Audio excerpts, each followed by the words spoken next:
Ooh, look at that. Yeast troughs are finally in. Good old yeast troughs. I got yeast troughs. No more rain just falling off the roof.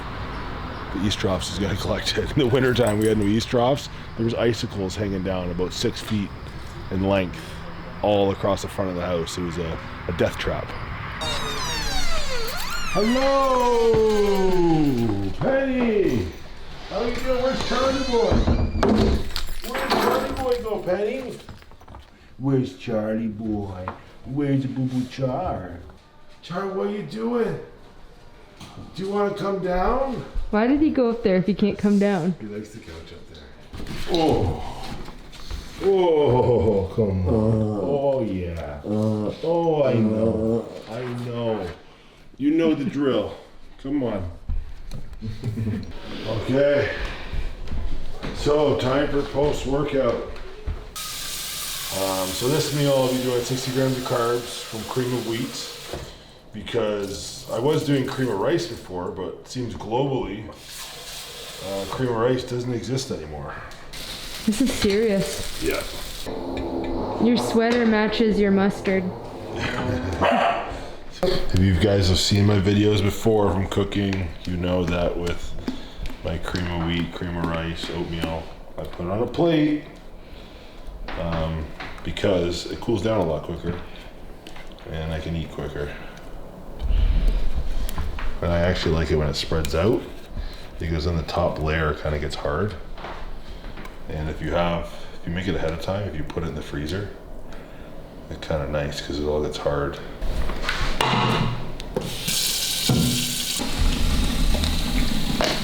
A little short there. Okay. So, forgot one thing. I have 10 grams of glutamine. I usually have it like 10 minutes before this meal. I'm supposed to have it before I start cooking.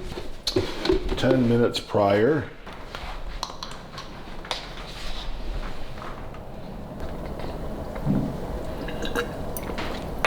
Tastes like absolutely nothing and breaks up like nothing, so you can just put it in your mouth and swallow it. What's it like this time around prepping, but being in a different place in your life? Financially, successfully, you know, what's the difference? So it's definitely different this time around because, you know, even towards the end of when I was bodybuilding before, I started doing like better for myself. My coaching business was doing really well. I wasn't coaching a lot of pros at that time, but I had a lot of amateurs. And, you know, financially I was doing well. And at that time I was kind of questioning myself, like, do I love bodybuilding? Am I doing it because I want to like build my businesses and get my name out there?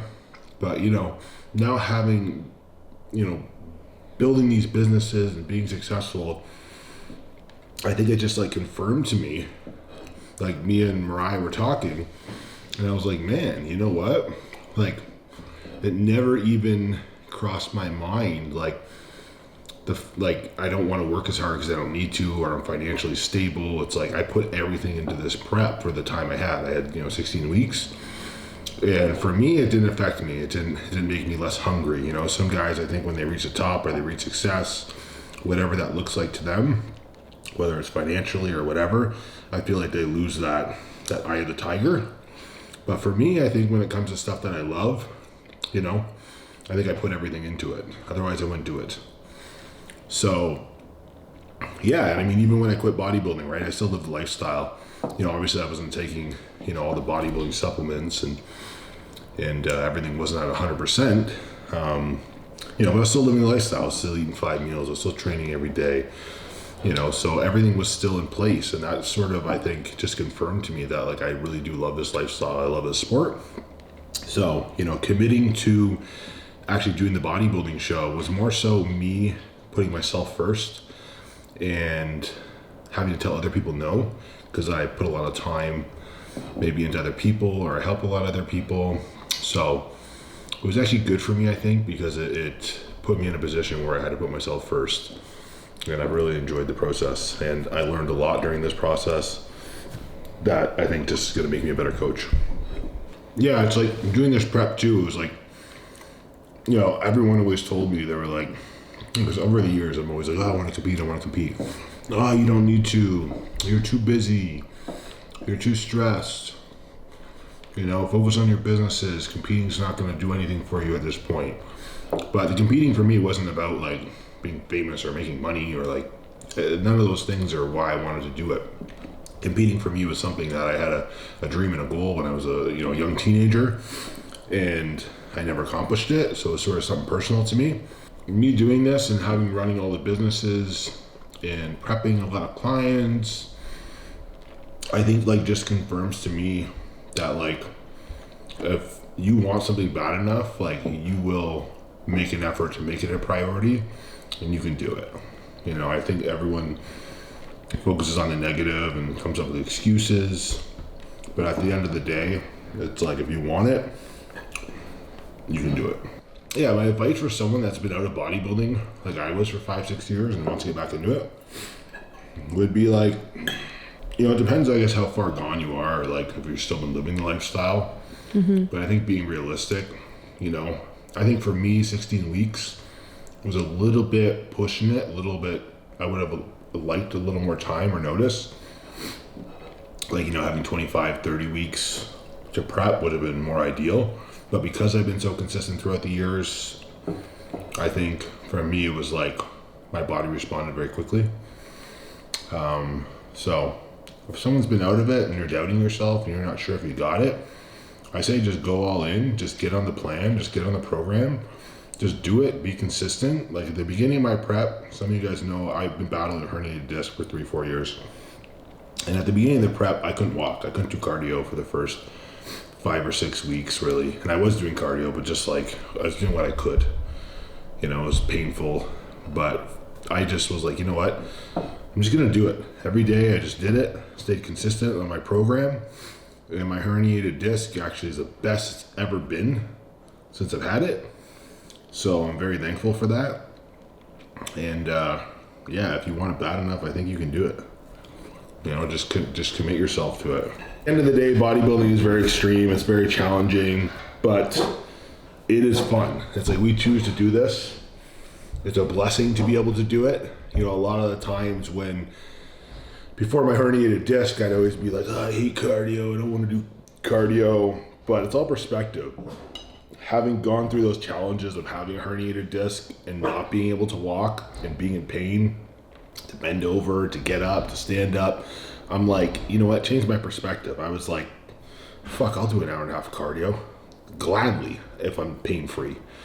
You know what I mean? So it's like a lot of it's perspective, and I try and keep that in mind. Like even as hard as things get mentally, and when your energy's low, I'm like, these are the moments I'm gonna look back on and be like, man, remember when I had that opportunity and I was able to do that? Because later down the road, those same opportunities aren't always there. So I really am trying to enjoy it, and it's fun. We choose to do this. It's amazing. It's so fun to see the body change. And I really encourage anyone that is thinking about competing, to definitely, if you love it and you think about it all the time, definitely give it a shot. All right, so meal 4 is coming up. I ran out of flank steak. I had to go to the grocery store. It's been a little bit over 2 hours since I post-workout meal, and just like 6 minutes ago, I could tell my blood sugar really dropped. So I'm gonna check to show you guys, but I have a feeling it's in the 3s right now. So we'll do a quick test here.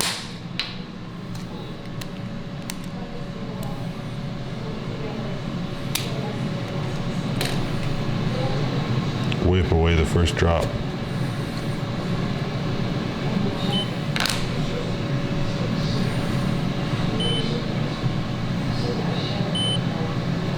It's gonna be in the 3s. I feel that way. So how do you feel? A little shaky. Holy shit, 3.3. So, body is burning through food.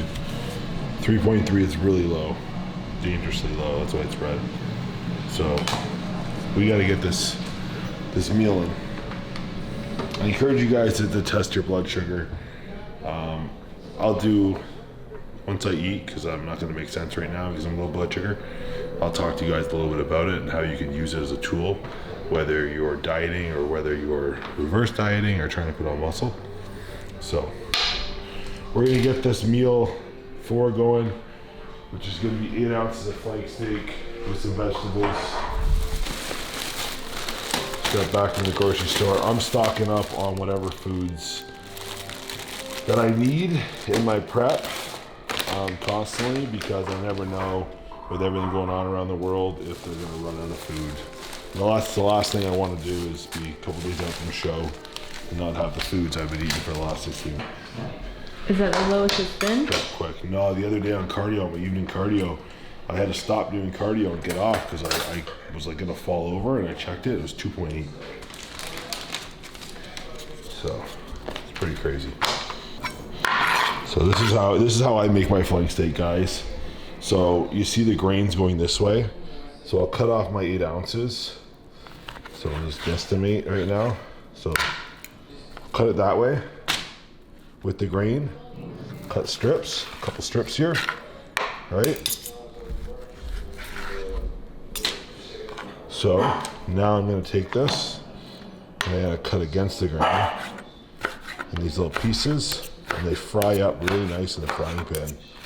I'll show you guys. Let's see the fat. But a lot of people complain flank steak tastes like shit, but it's because they don't know how to cook it. So if you cook it this way, try and get like an Angus or a little bit of a higher quality cut. Look for one that has a little more fat throughout it. And when you pan fry it, it comes out amazing. Okay. Preheat in our pan.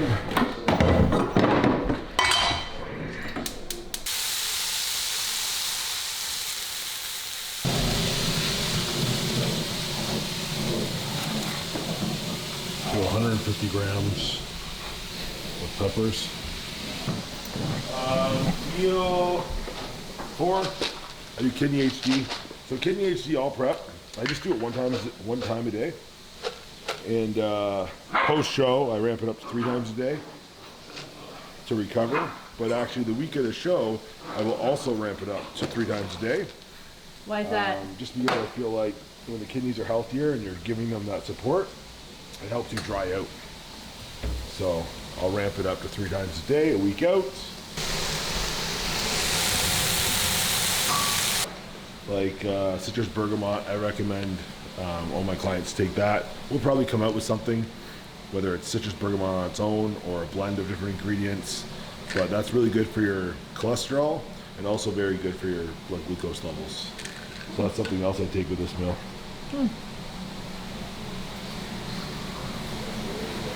Is this the usual time you eat? A little later? Supposed to be at 8. What time is it? 8:30. Well, it's supposed to be 7:30, but we're behind at 8:30 as we're filming. Okay. So, hour behind, so meal 6 will be at 8:30, 10:30, and 12:30.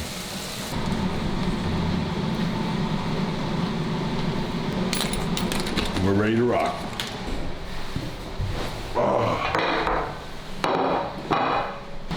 For anyone that's hit like super low blood sugar like that knows how extra good food tastes when that happens.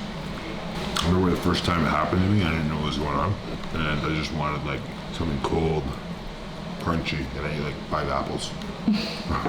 How old? So it was probably like, we were living at Valera, so 2011. How are you feeling now that you've eaten? Feel much better. Much better. You even got a smile. Now the countdown till 10:30. What? Should we test your blood sugar now? See the difference? It'll probably take a little bit. It's probably elevating, but you know, I've actually never checked it this close after a meal. But yeah, we can check in a bit. Let's wait a bit. He is kicking back. He is scrolling. This is just about ready, so I'm gonna start flaking this off.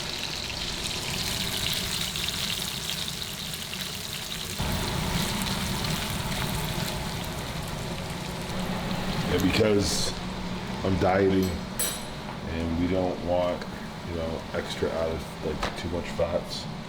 So I'll sort of drain it when I'm prepping. Off season, we enjoy that. We let that drizzle all over the white rice. A little bit of sweet heat sprinkled on there. That's enough. A little bit of fat in there, just get that over everything.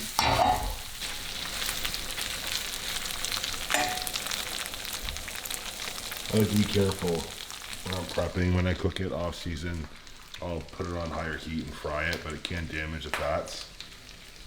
So if you look, I cook it more on like a low. That's why it's not quite as crispy. Well, it's just, when we're prepping, we want to make sure everything is efficient as possible and the highest quality. Why would it ruin them? So you can see all the fat there. Why I ruin them? Because a lot of fat is not stable at really, really high heat. Like there's only certain fat sources like, coconut oil. There's very few that have like a high smoke point. When you're cooking with certain foods that have fat content in it, or you're cooking with certain oils, it's important to not cook it on too high heat. So tonight we're watching Amazon Prime. A Quiet Place Part 2 just came out, so we're watching that. I totally forgot about the first one.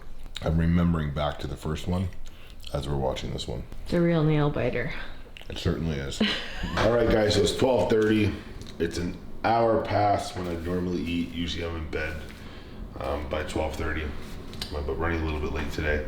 So I'm gonna show you guys my meal 6, which consists of waffle Pro HD, salt, avocado, ice cubes, and just a little bit of water. So I think it's about a cup of water that I use.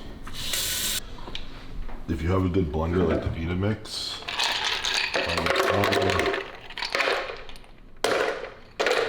so about half an avocado. We got 2 scoops Pro HD.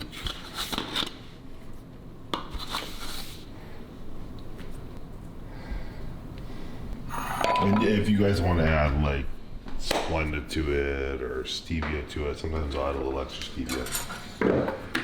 We're going for nutritional value here, being on a diet, so it's just protein, it's fats, and we got some fiber in there from the avocado too.